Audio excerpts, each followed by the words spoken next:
The airplane hummed with activity as passengers filed in, finding their seats and stowing luggage.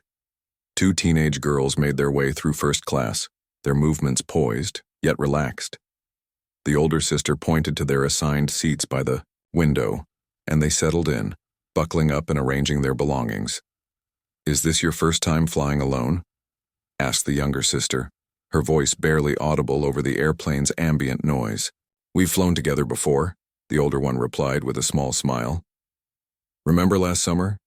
Dad had that meeting in California, but we left early with Mom." A flight attendant moved through the cabin, helping passengers and checking seatbelts. Her name tag read Jessica, and she wore her uniform with practiced precision. She smiled professionally at the sisters as she passed, noting their composed demeanor despite their youth. "Can I get you anything before takeoff?" Jessica asked, pausing beside their seats. "Just water, please," the older sister replied politely. Jessica nodded and continued her rounds. The plane was nearly full now, with only a few passengers still boarding. The sisters chatted quietly, scrolling through their phones before the inevitable announcement to switch them off. The older sister glanced out the window. "I wonder if Dad's flight is on schedule. He texted 20 minutes ago. Said everything was going according to plan," her sister replied. "He'll meet us there." Their conversation was interrupted by a commotion near the front of the cabin. A man in an expensive-looking suit had stopped in the aisle, frowning at his boarding pass and then at the seat numbers above the sisters. "Excuse me," he called to Jessica as she returned with the sisters' water. "There seems to be some mistake." Jessica approached him with a practiced smile. "How can I help you, sir?" The man gestured toward the seats where the sisters sat. "I always sit in 2A and 2B when I fly this route. I've flown it every month for 3 years now." Jessica checked his boarding pass. "I see you're assigned to 4C, sir. That's an aisle seat just a few rows back." The man's expression hardened. "There's clearly been a mix-up. I specifically requested these seats when I booked, as I always do." The sisters exchanged glances but remained silent, listening to the exchange. "Let me check the system," Jessica said, pulling out her tablet. After a moment, she shook her head. "I'm sorry, sir, but the system shows these seats were assigned to these passengers. Your confirmed seat is 4C. The man's face flushed slightly. "Look, I'm a platinum member. I've logged over 100,000 miles with this airline this year alone.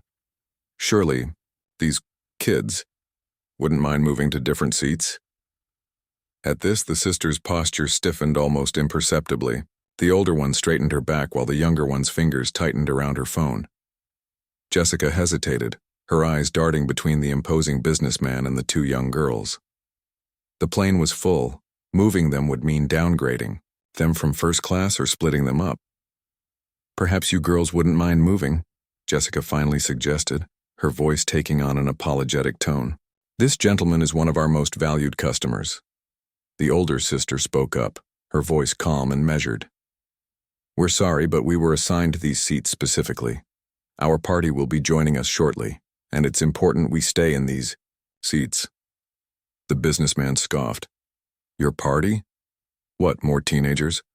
Look, I have an important meeting after this flight. I need to work during the journey, and these seats provide the privacy I require." 2 rows back, a man in a dark suit shifted in his seat, watching the interaction carefully.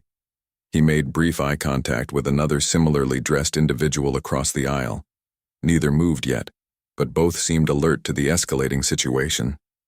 Jessica found herself in an uncomfortable position. The businessman was clearly influential with the airline, but the girls weren't being unreasonable. They were simply occupying their assigned seats.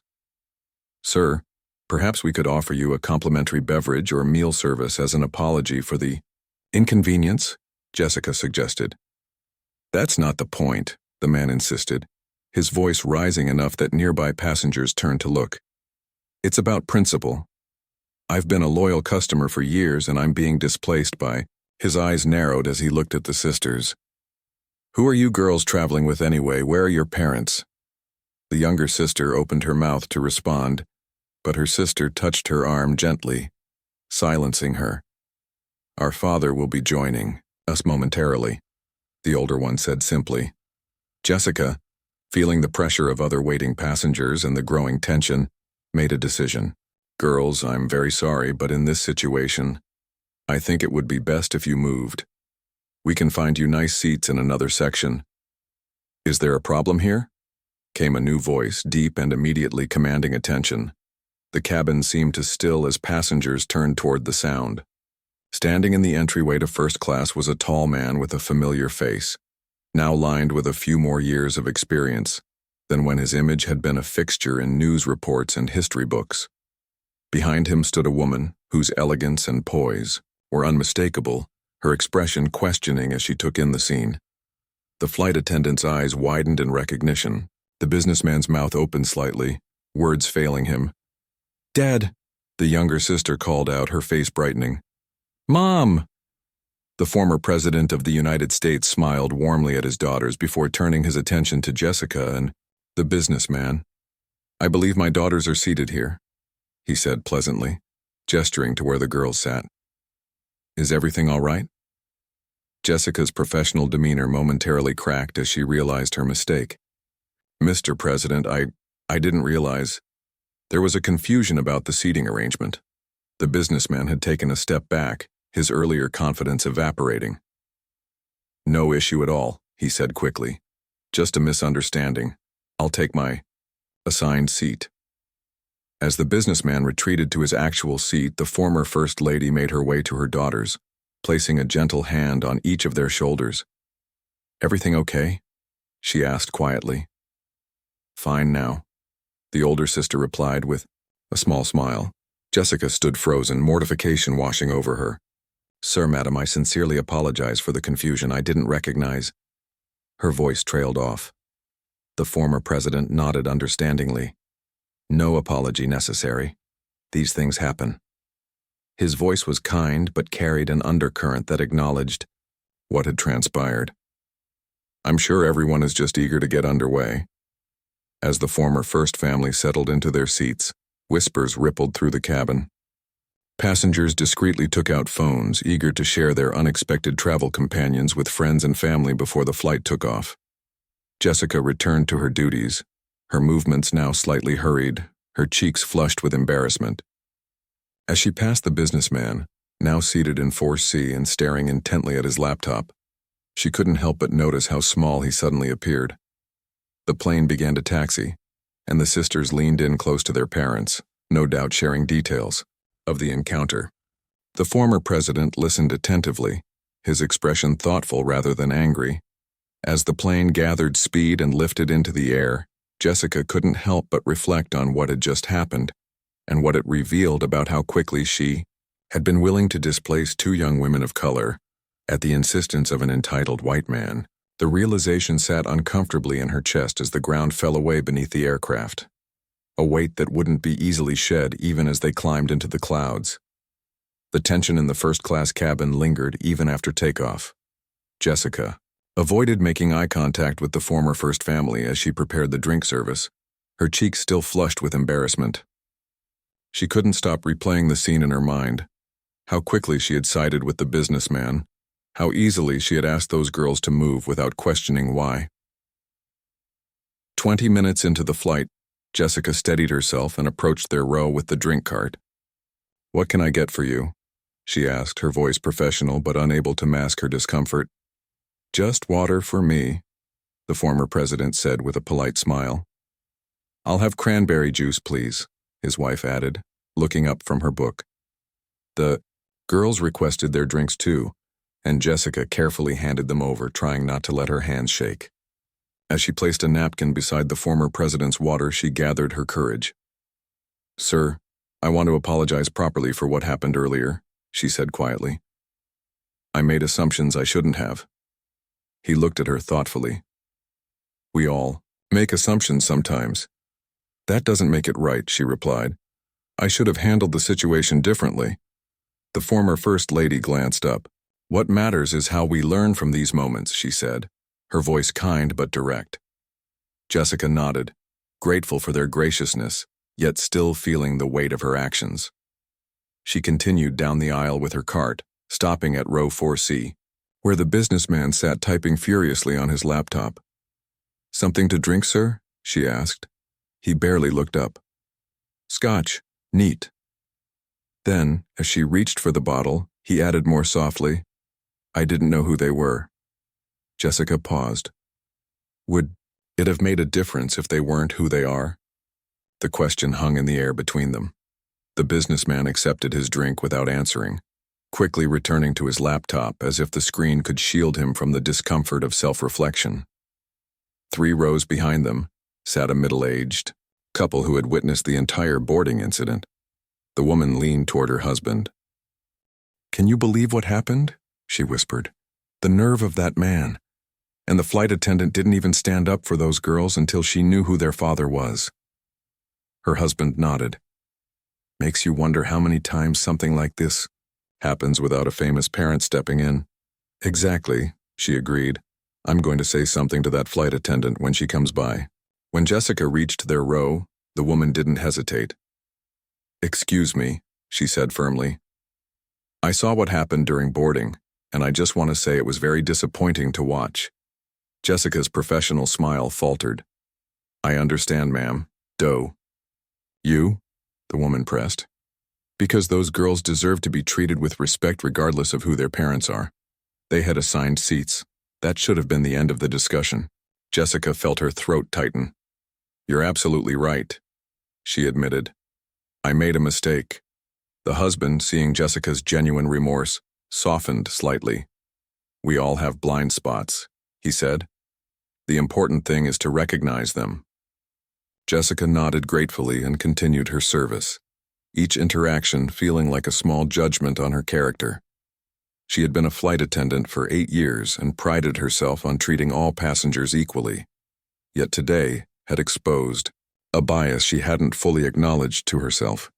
Meanwhile, in the cockpit, word had spread about their notable passengers. The captain decided he should acknowledge their presence and stepped out during a stable portion of the flight, leaving his co-pilot in command. He approached the former First family with a respectful nod.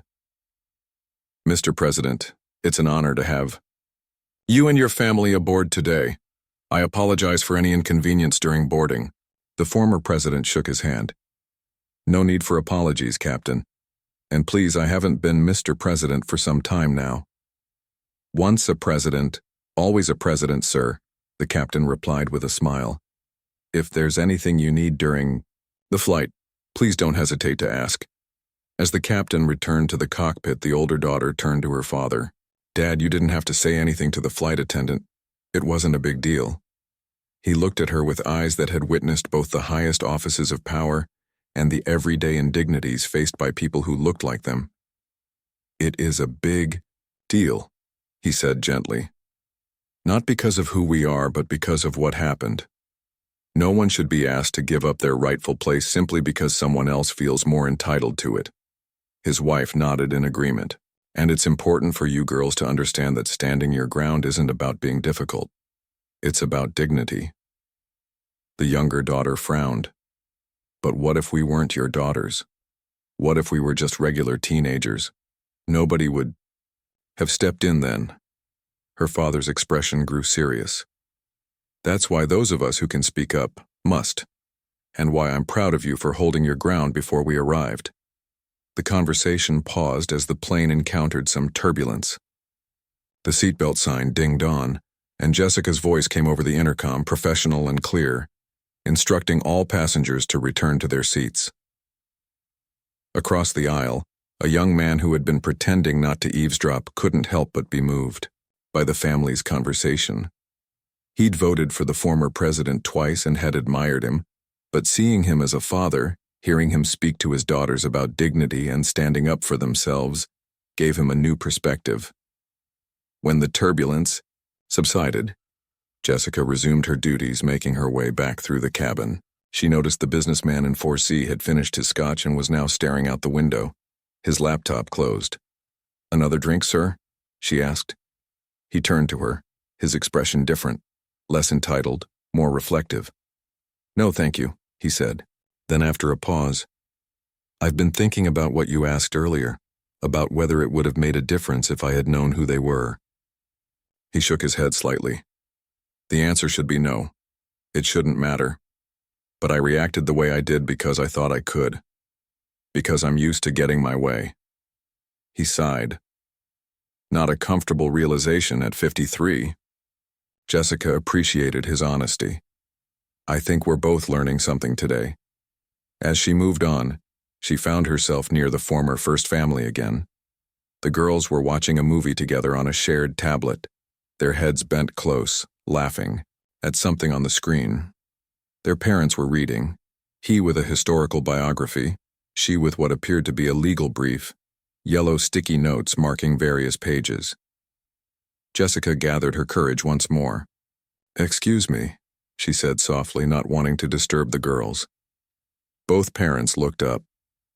"I just wanted to say what happened earlier. It made me think about how I approach my job. I'm sorry that your daughters were treated that way." The former First Lady studied her for a moment. "Have you ever heard the phrase windows and mirrors?" Jessica shook her head. "It's about education, but it applies to life too.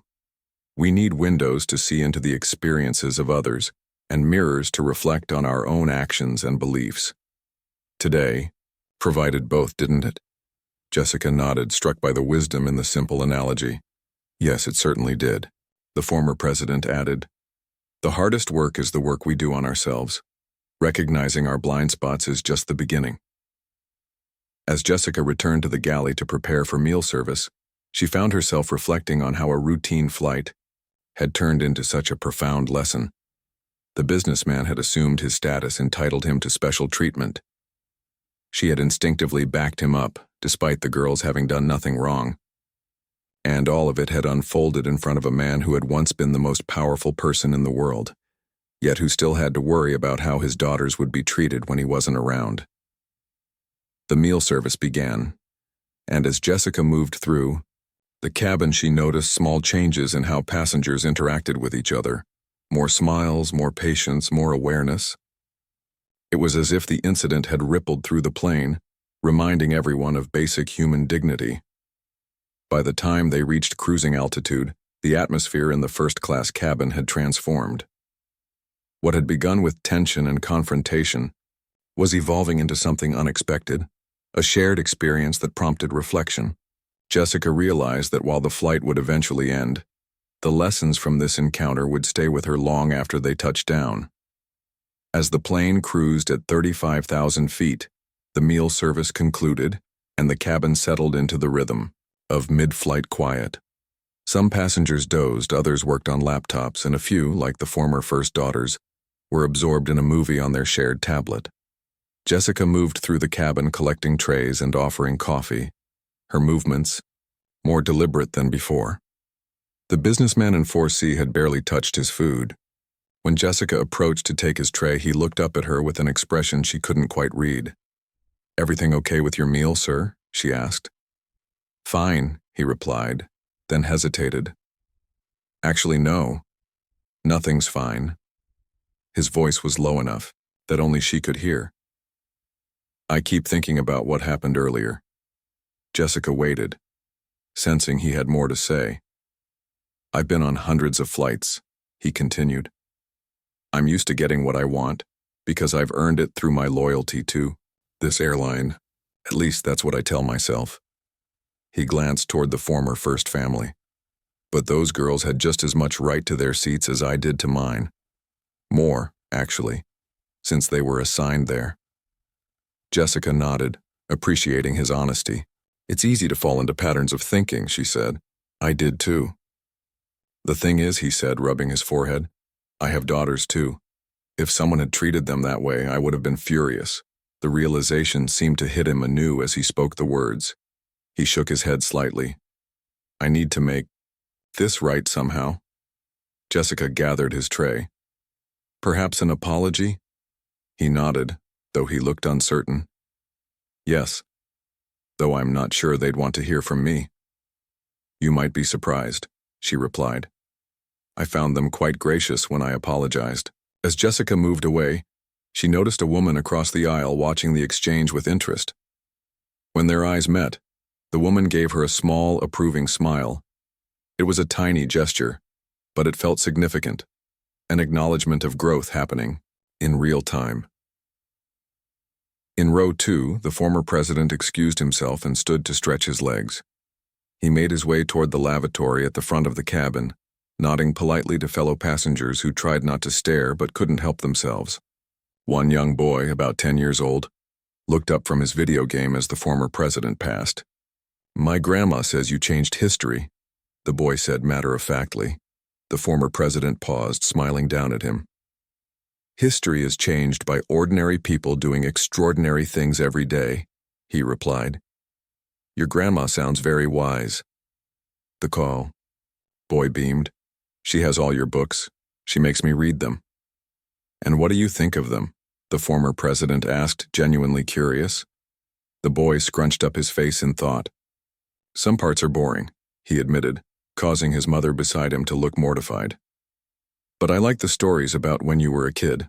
The former president laughed, a warm, genuine sound that seemed to lighten the entire cabin.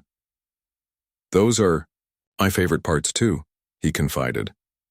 As he continued toward the lavatory, Jessica approached him. "Sir, I just wanted to let you know that the gentleman from earlier, he seems to be having second thoughts about his behavior.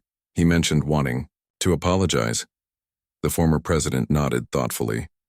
"That's good to hear, though it's my daughters who deserve the apology, not me."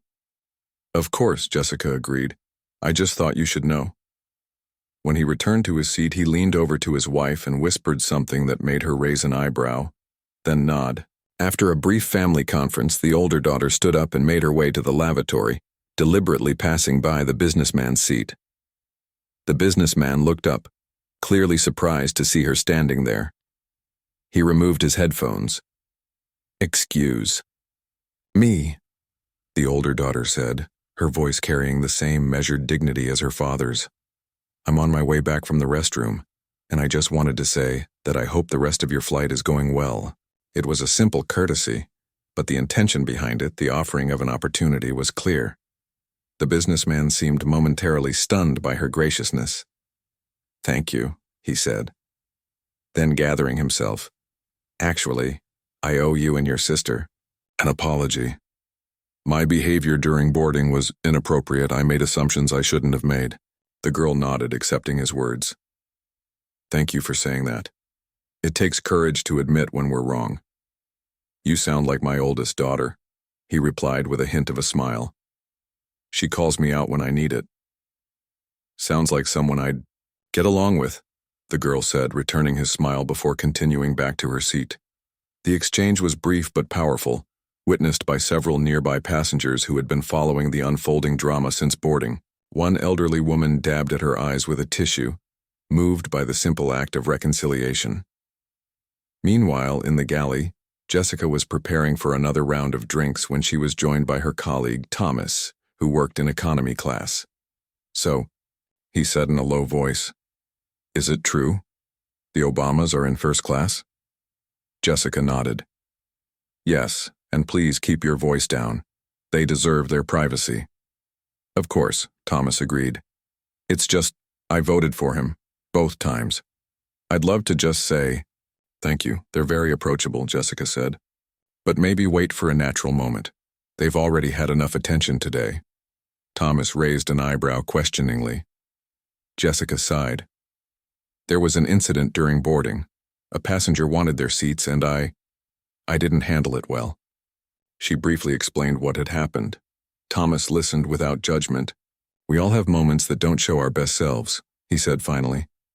"The question is what you do afterward." "That's basically what the former First Lady told me," Jessica admitted.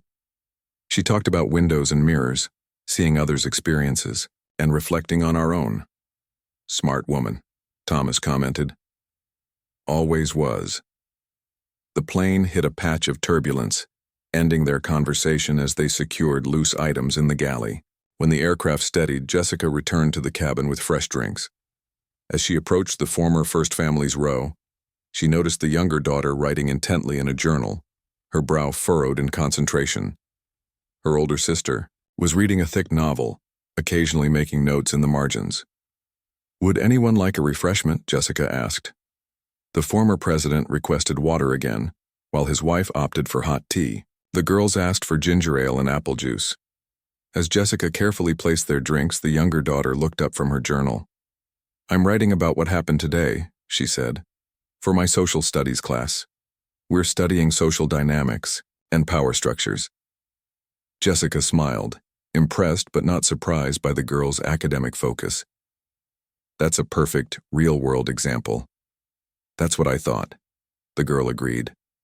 "I'm interested in how quickly the situation changed once people realized who we were." She glanced at her parents. "Dad always says that character is revealed in how you treat people when you don't know who they are."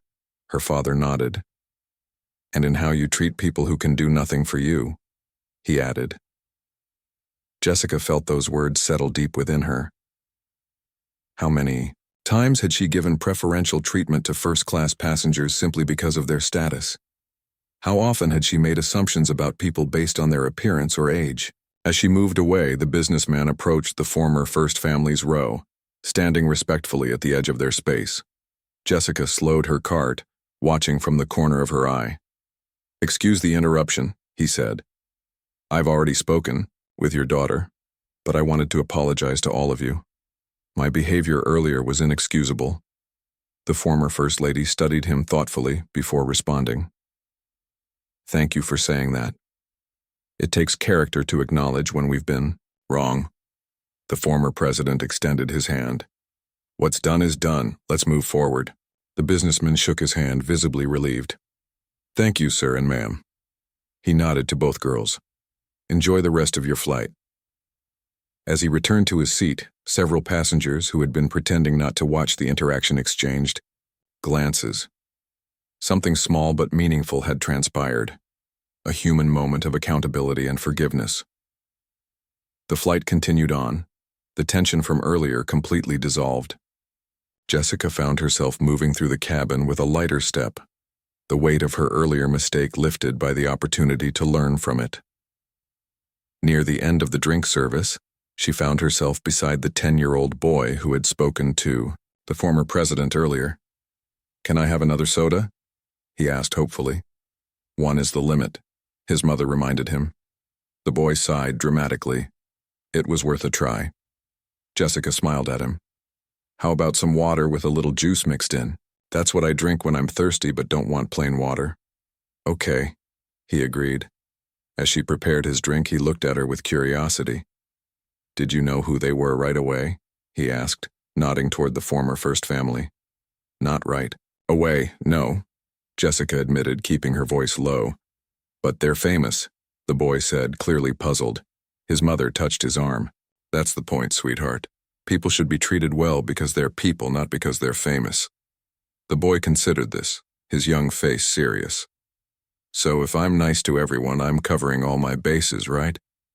The adults laughed, surprised by his practical reasoning. "That's one way to look at it," Jessica agreed, handing him his drink. "But being kind is its own reward." As she returned to the galley, Jessica glanced back at the cabin. The former president was helping his younger daughter with something in her journal. His wife was deep in conversation with their older daughter. The businessman was writing something on his laptop, his expression thoughtful. Ordinary moments in an extraordinary situation. A reminder that beneath titles and status, they were all simply people sharing a journey through the sky. The flight entered its third hour, that peculiar time when the initial excitement of travel has worn off and passengers settle into the limbo of being neither here nor there. Outside the windows, the sky had darkened into evening, turning the glass into mirrors that reflected the cabin's warm lighting and the faces of those inside. Jessica finished restocking the beverage cart and checked her watch. Just over an hour until landing. She'd been a flight attendant long enough to anticipate the rhythm of flights, the way passengers grew restless in this final stretch, the small ways tension could build in confined spaces. As she moved through the aisle checking on passengers, she noticed the former president was now alone in his row. His wife and daughters had apparently moved elsewhere temporarily. He was reading a book, his reading glasses perched on the bridge of his nose, looking remarkably ordinary despite his extraordinary life. "Everything all right with your family, sir?" Jessica asked as she collected an empty water cup from his tray. He looked up with a smile. My wife is chatting with a law professor from Georgetown who recognized her. They have some mutual colleagues. And my daughters. He glanced toward the back of the plane. They've made friends with some kids in economy. My younger one convinced me they should be allowed to visit. Jessica nodded, picturing the scene in the back of the plane, the surprise and excitement of those economy passengers when the former first daughters appeared among them. Your daughters seem very grounded, Jessica observed. We try, he replied, his voice carrying the weight of a parent who knows the world will not always be kind. It's not easy raising children in the spotlight. We've always wanted them to understand both their privilege and their responsibilities. A voice came over. Jessica's radio, and she excused herself to answer it. Thomas, her colleague from economy, was calling. Just a heads up, he said, his voice crackling through the small speaker. We've got a situation back here. Jessica felt her stomach tighten. What kind of situation? Nothing serious, Thomas assured her. But there's a woman who recognized the girls. She's being a bit aggressive with her political opinions. I think the older one is handling it well, but I thought you should know. I'll let their father know, Jessica replied, turning back toward row 2. The former president listened to her explanation, his expression calm but concerned. I'll go check on them, he said, standing up. Thank you for letting me know. As he made his way toward economy, Jessica couldn't help but follow at a discreet distance, curious how he would handle the situation. The scene at the back of the plane came into view as they approached. The former first daughters were sitting in an empty row, surrounded by a small group of teenagers who appeared to be on a school trip. Nearby, a middle-aged woman was leaning over her seat, speaking animatedly to the older daughter. And your father's policies destroyed our healthcare system, the woman was saying, her voice carrying despite her attempt to keep it down. My premiums tripled. The older daughter maintained remarkable composure. I understand you're frustrated, she replied. Healthcare is complicated and people have different experiences with policy changes. It's not complicated, the woman insisted. Excuse me. The former president's voice, though quiet, carried a natural authority that immediately drew everyone's attention.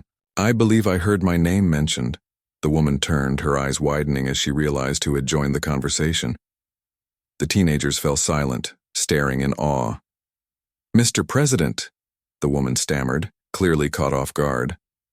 I was just expressing my concerns about healthcare to your daughter. He nodded, his expression neither defensive nor confrontational. I'd be happy to discuss those concerns with you myself, he said. My daughters are here as private citizens, not as political representatives. The woman had the grace to look embarrassed. Of course, I didn't mean to corner them. Dad, it's okay, the older daughter said. We were having a civil conversation. He gave his daughter a proud smile before turning back to the woman.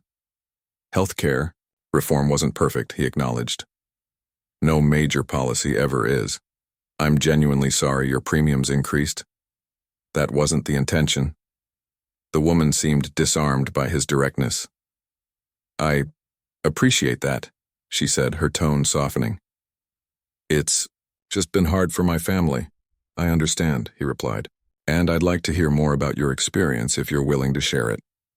As the former president took a seat across from the woman and began a quiet conversation, the teenagers looked at each other in disbelief, witnessing a moment they'd likely remember for years to come. Jessica, watching from the aisle, felt a tap on her shoulder. It was Thomas. Did you see that? He whispered. The way he diffused the tension? No defensiveness, no talking down to her. Jessica nodded. Leadership isn't just about big speeches and world-changing decisions. It's about how you handle the small moments, too. One of the teenagers, a girl with bright eyes and a streak of blue in her hair, approached the younger first daughter. Are you okay? That lady was being pretty intense. The younger daughter shrugged. We're used to it. People have strong feelings about my dad. Still, another teen chimed in. You shouldn't have to deal with that on a plane. Or anywhere, really. The younger daughter smiled. Thanks. Anyway, You were telling me about your robotics club? Just like that, the conversation shifted back to normal teenage topics, school projects, favorite music, complaints about parents' rules. Jessica marveled at how quickly the girls could pivot from a politically charged confrontation to ordinary, adolescent chit-chat. Meanwhile, the former president continued his conversation with the critical woman, their discussion evolving into something resembling mutual understanding, if not agreement. Other economy passengers watched with undisguised interest, some even taking discreet photos with their phones. Thomas appeared at Jessica's side again. We'll be starting descent preparation soon. The girls should probably return to their seats. Jessica nodded and approached the former president, waiting for a pause in his conversation. I'm sorry to interrupt, sir, but we'll be beginning our descent shortly. He thanked the woman for sharing her perspective, promised to keep her concerns in mind, and stood to collect his daughters. The teens said their goodbyes, exchanging social media information with the first daughters and making plans to stay in touch. As the former first family made their way back to first class, they passed the businessman in 4C. He looked up from his laptop and gave them a respectful nod, which they returned. Once they were resettled in their seats, Jessica noticed the former first lady had returned as well.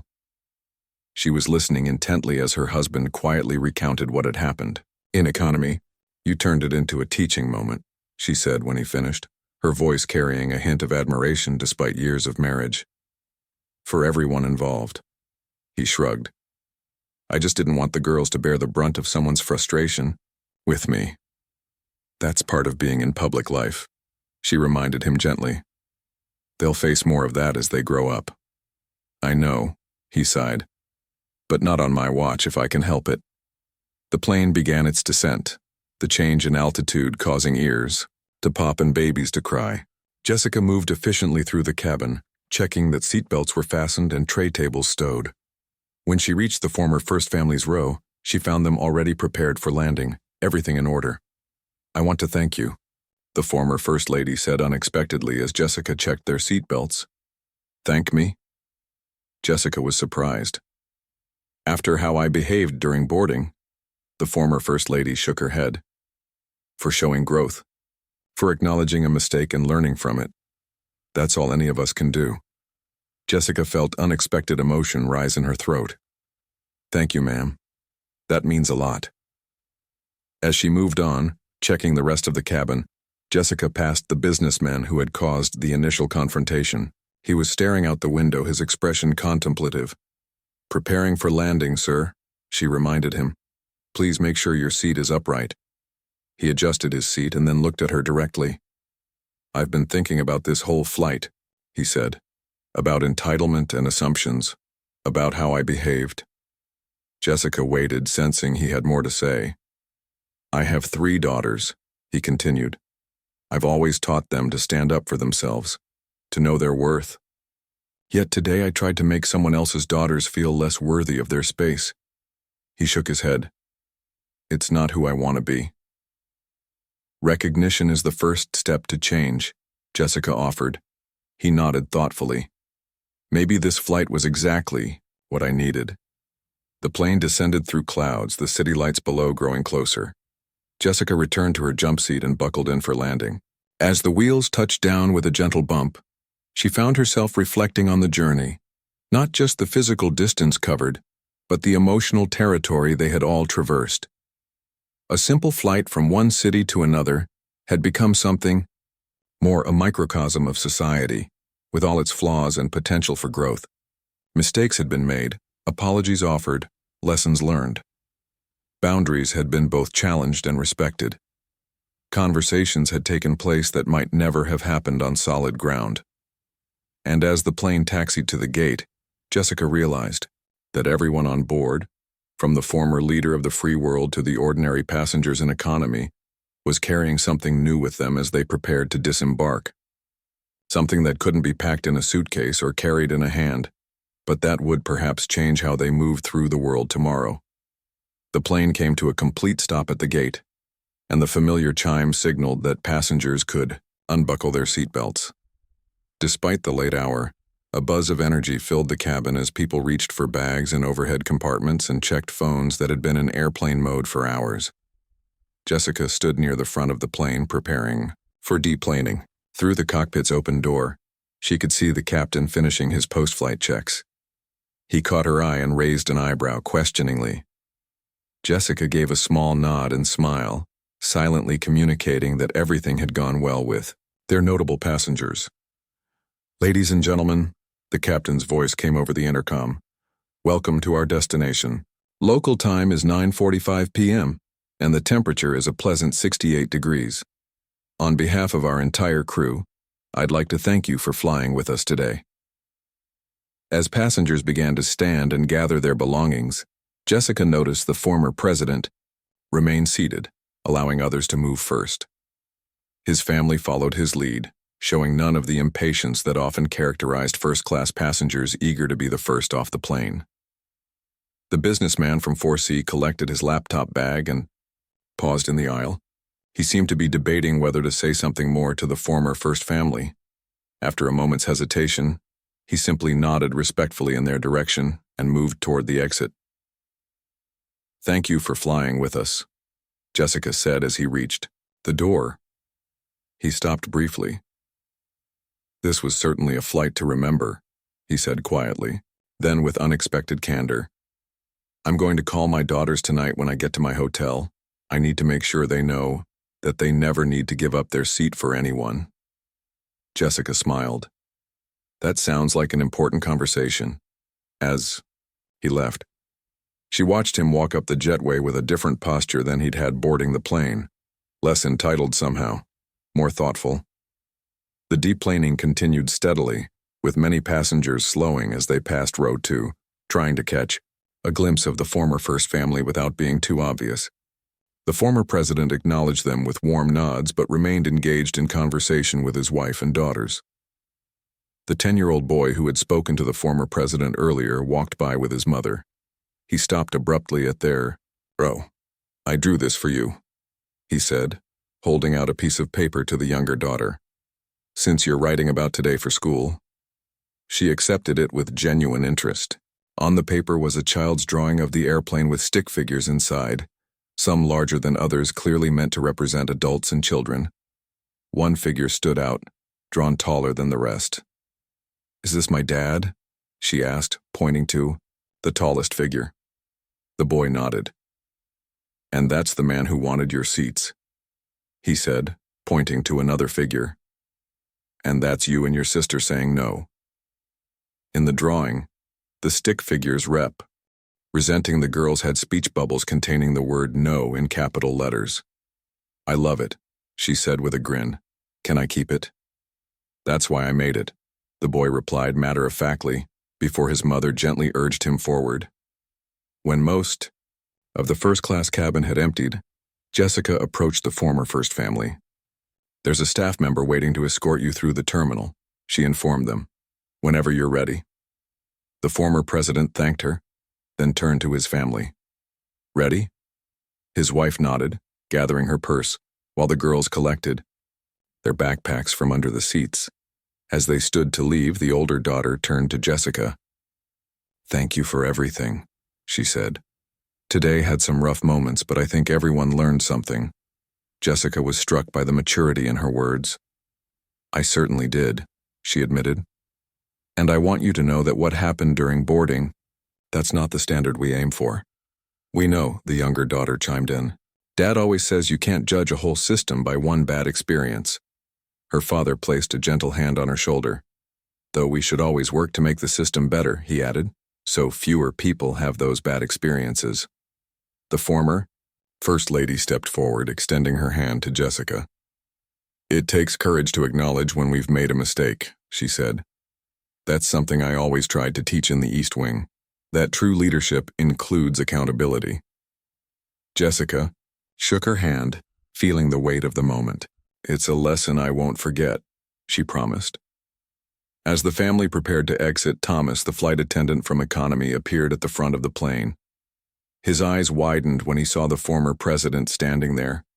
"Sir," he said, his voice filled with unexpected emotion. I just wanted to say thank you. My brother was able to marry his partner because of your Supreme Court appointments. It changed his life. Our whole family's life, really." The former president smiled warmly. "Those justices made those decisions, not me. But I'm glad your brother found happiness." "Still," Thomas insisted, "you made it possible. Some things are worth acknowledging." The former president nodded, accepting the gratitude with grace. "How long have you been flying?" he asked Thomas. 12 years, Thomas replied. "Quite a view of humanity you must have from these isles," the former president observed. Thomas laughed softly. "You see it all up here, sir, the good, the bad, and everything in between, just like in the White House," the former First Lady added with a knowing smile. With final goodbyes exchanged, the family made their way to the exit. Jessica and Thomas stood at the door, watching as they were met by an airline representative who would guide them through the terminal. "That was something else," Thomas said, shaking his head slightly. "In all my years flying, I've never seen anything quite like today." "Me neither," Jessica agreed. "And hopefully never again, at least the bad parts." The cleaning crew arrived, ready to prepare the plane for its next journey. Jessica and Thomas gathered their belongings from the crew area and prepared to leave. They walked up the jetway together. Thomas asked, "So what exactly happened during boarding? I heard bits and pieces, but not the whole story." Jessica recounted the incident, the businessman's demands, her own failure to stand up for the girls, the former president's timely arrival. As she spoke, she realized how differently she now viewed her own actions. "The thing is," she concluded, "I've always thought of myself as fair-minded. I would have said I treat all passengers equally, but today showed me that's not always true." Thomas nodded thoughtfully. "We all have blind spots. The question is whether we're willing to see them when they're pointed out to us." They reached the end of the jetway and entered the quiet terminal. Most passengers had already dispersed to baggage claim or ground transportation. In the distance, Jessica caught a glimpse of the former First Family being escorted through a side door, away from the main concourse. "Do you think they deal with that kind of thing often?" she wondered aloud. "Being treated differently because of how they look, until people realize who they are?" "Probably more than we could imagine," Thomas replied, "though I doubt they usually have someone as important as a former president showing up to set things straight." "That's just it," Jessica said. "What about all the people who don't have someone powerful to intervene for them? They just have to deal with it." They walked in silence for a moment, the implications of her words hanging between them. "Maybe that's why today matters," Thomas finally said. "Because we all saw what happened and can't unsee it now." As they reached the crew checkout area, Jessica noticed the businessman from 4C standing near a rental car counter. He was on his phone, speaking animatedly. "No, honey, listen," she overheard him saying. "I'm trying to tell you something important. It doesn't matter who someone is or what they look like. Their space is their space, period." Jessica smiled to herself as she signed out for the day. One conversation, changing another conversation, rippling outward in ways she couldn't track. Outside the airport, the night air felt refreshingly cool after hours in the recycled atmosphere of the plane. Jessica and Thomas waited for the crew shuttle that would take them to their hotel. "Got any flights tomorrow?" Thomas asked. "Not until the afternoon," Jessica replied. "You?" "Early morning to Chicago," he said. "But I'm glad I was on this one today." Jessica nodded in agreement. "Me too, surprisingly enough." The shuttle appeared around the corner, its headlights cutting through the darkness. As it pulled up to the curb, Jessica took one last look at the airport terminal behind them, a temporary crossing of paths for so many lives, including those on today's flight. Tomorrow, she would board another plane with different passengers. There would be other challenges, other decisions to make in the moment, but she would carry today's lessons with her, about assumptions and entitlement, about standing up for what's right, about the power of acknowledgement and apology. As she stepped onto the shuttle, Jessica knew that somewhere in the city, a former president was telling his daughters he was proud of how they had handled themselves. A businessman was having an important conversation with his own daughters about respect and dignity. A 10-year-old boy was likely telling anyone who would listen about his encounter with history, and all because of a seemingly small moment on an ordinary flight, a moment that reminded everyone involved that how we treat each other in everyday interactions reveals more about our character than grand gestures ever could. The shuttle doors closed and they pulled away from the curb, leaving the airport behind. But the ripple effects of Flight 1257 would continue long after the plane itself was prepared for its next journey, carrying forward in changed perspectives and small, important choices about how to move through the world with more awareness, more empathy, and more respect for every person's rightful place,